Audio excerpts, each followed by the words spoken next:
Spirituality کے لیے، اس کو سمجھنے کے لیے کچھ اصول ہیں کہ جن کو ہمیں مد نظر رکھنا چاہیے تاکہ ہم اس کو سمجھ سکیں ہم اپنے ٹاپک کو. چونکہ آج کی مجلس جو ہے وہ ہماری ایک ابتدائی اور تمہید کے طور پر ہے، تو میں چند نکات صرف آپ کے سامنے رکھنا چاہتا ہوں کہ ہمارا ورلڈ ویو کیا ہونا چاہیے، ہماری اپروچ کیا ہونی چاہیے دین اور مذہب کے بارے میں، اس کے بارے میں ہمارا مقصد کیا ہونا چاہیے. پہلی چیز، جب اسپریچولیٹی کی بات آتی ہے، جب ہم کہتے ہیں کہ آپ ایک اسپریچول انسان ہیں، ایک روحانی، اس سے مذہبی نہیں ہے، ہو سکتا ہے آپ مذہبی ہوں لیکن اسپریچول شخص آپ ہیں، تو اس کا مطلب یہ ہے کہ آپ میں کچھ کوالٹیز کا ہونا ضروری ہے. وہاں سے آپ ان علامات کو اور نشانیوں کے ذریعے سے آپ کو سمجھ آئے گی کہ آپ اسپریچول ہیں یا نہیں ہیں، آپ میں اسپریچولیٹی ہے یا نہیں ہے. جو ڈاکٹرز ہیں یہ جو نشانیوں کو، علامات کو، سمٹمز کو دیکھ کر بتاتے ہیں کہ بیماری کیا ہے، کہ اسی سے ہمیں پتہ چلتا ہے کہ مشکل سمٹمز بڑے امپورٹنٹ ہوتے ہیں. اگر اخلاقی لحاظ سے بھی ہم دیکھیں کہ اگر فرض کریں کہ مجھے یہی نہیں پتا کہ میرے اندر ایروگنس ہے یا نہیں ہے، کبھی انسان کو نہیں پتا چلتا کہ میرے اندر برائیاں کیا ہیں، اور اس کی بھی وجہ یہ کہ ہم اپنے سے دور ہو چکے ہیں. ہم جو ہے اپنے سیلف اویئرنیس جو ہے اس کے اوپر ہماری توجہ کم ہے، ہم ایکسٹرنل ورلڈ میں زیادہ انگیج ہو چکے ہیں. تو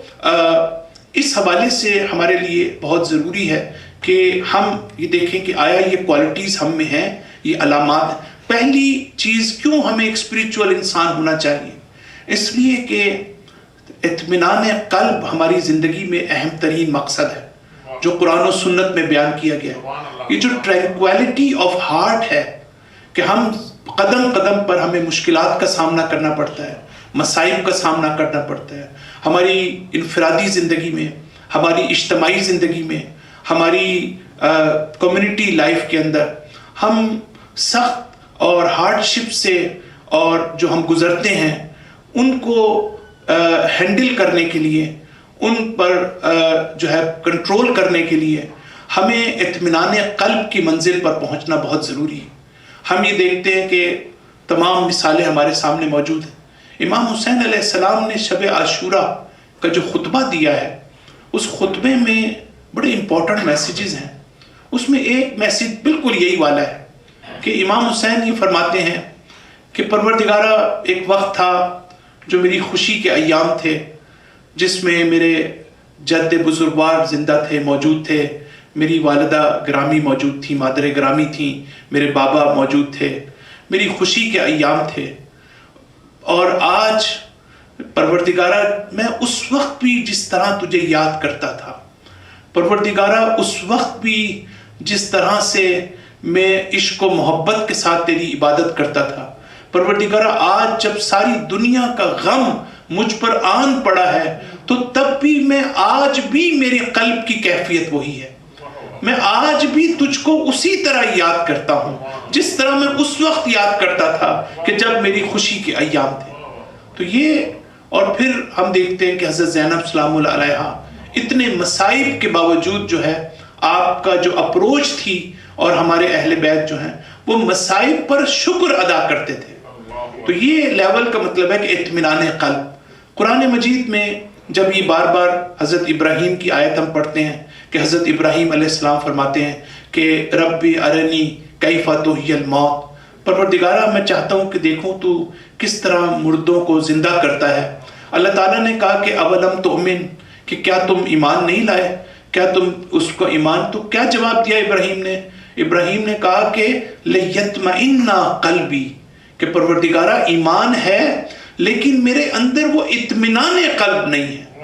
تو اطمینان قلب کی منزل جو ہے وہ ہائر لیول کی منزل ہے کہ ہم اس منزل پر اپنے آپ کو کیسے پہنچا سکتے ہیں. اور پھر یا ایتھا النفس المطمئنہ،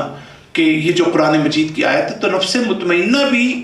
وہ نفس کا لیول ہے کہ جو انسان کو اطمینان کی منزل پر پہنچاتا ہے. تو ہمارے لیے ضروری ہے کہ ہم